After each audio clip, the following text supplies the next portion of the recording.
Hello there, a good day to you. Welcome to another session on this channel. We are all familiar with the world famous cube. Which one? That's right, the Rubik's Cube. Before I proceed further, two questions. One, why is it called the Rubik's Cube? And what is the other name for the Rubik's Cube? Do let me know in the comment section below. If you Google on how to solve the Rubik's Cube, the views are in the millions. This is a fresh piece that I brought for this video. The actual one that I have is still unsolved. Quite a daunting task for me, even after watching all those tutorials.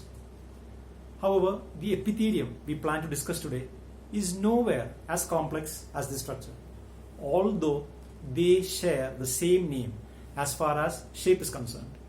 So without further ado, let us see how does one go about to schematically represent the cuboidal epithelium. Magic. So now let us see how to schematically represent the cuboidal epithelium. So as always, start with the basement membrane. Then you go for the cuboidal epithelium. The shape is such that all the sides should be roughly equal, like in the case of a cube.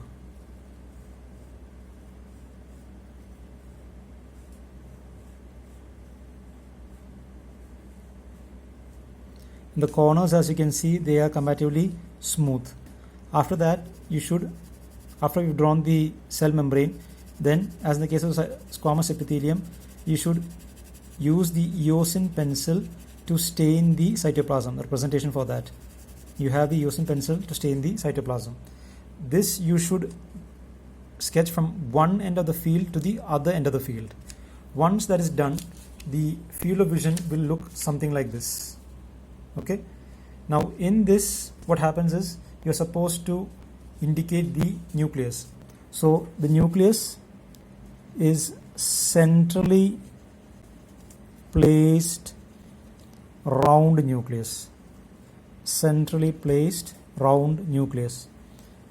Here also you're supposed to draw the nucleus for all the cells. Once that is done, it will look something like this. Okay, so here you have the cuboidal epithelium with the basement membrane and the cells, and you also have the nuclei. Now what I'm going to show you is some of the mistakes that the students commit when told to schematically represent. So they start off with the basement membrane, yes, and then they draw the cuboidal epithelium. After 2 or 3 cells, then to make things simple,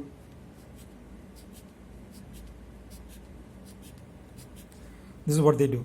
So you can see over here, the corners over here are smooth, whereas the corners over here are sharp. So that method of representation of the cuboidal epithelium is wrong.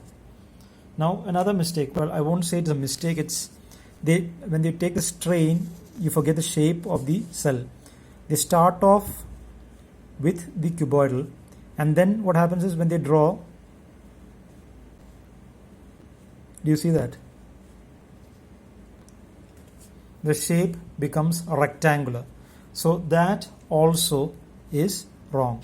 So please remember, should be a bit patient, draw the basement membrane and take your time to draw the cuboidal epithelium, because the sides of the cuboidal epithelium are roughly all equal in shape, just as in the case of a cube. Now once this is done, in some of the records they are told to represent one of the structures in which you have the cuboidal epithelium. The most commonly depicted one is the thyroid, and of course thyroid you'll learn later. As of now, what we're going to do is draw a thyroid follicle, and in thyroid, inside the thyroid follicle you'll see the presence of the cuboidal epithelium. That is a commonly kept example. So you'll draw the thyroid follicle, this is the basement membrane of the follicle, and then you can begin with the epithelium. You can turn the page according to your convenience. Okay, and the aim as such is to make sure the cells line up along the basement membrane over here, and then you have to stain the cytoplasm with eosin and mark the nucleus. Along with that, being the thyroid follicle, you are expected to draw the colloid. Please remember, the colloid will not touch these cells. Of course, we learned the colloid and why there's no touching of the colloid onto the cells and the thyroid in detail later. For time being, please remember when you represent, the colloid does not touch these cells. So you can draw it like this, and once you complete this, then the image will be something like this. So here what I've shown you is one full thyroid follicle and one that is partly drawn over here. Of course, you can fill these areas also with full or part of the thyroid follicle. So this is how one schematically represents the cuboidal epithelium, and what I'm showing you over here is the thyroid follicle or thyroid, which is one of the examples in which you have the presence of the cuboidal epithelium. We hope you found this session useful. If you did, please do let us know in the comments section below, and do give us a thumbs up. Please do share this video with all those for whom this session would be beneficial. Do not forget to subscribe to the channel, and do not forget to hit the bell icon for any future notifications.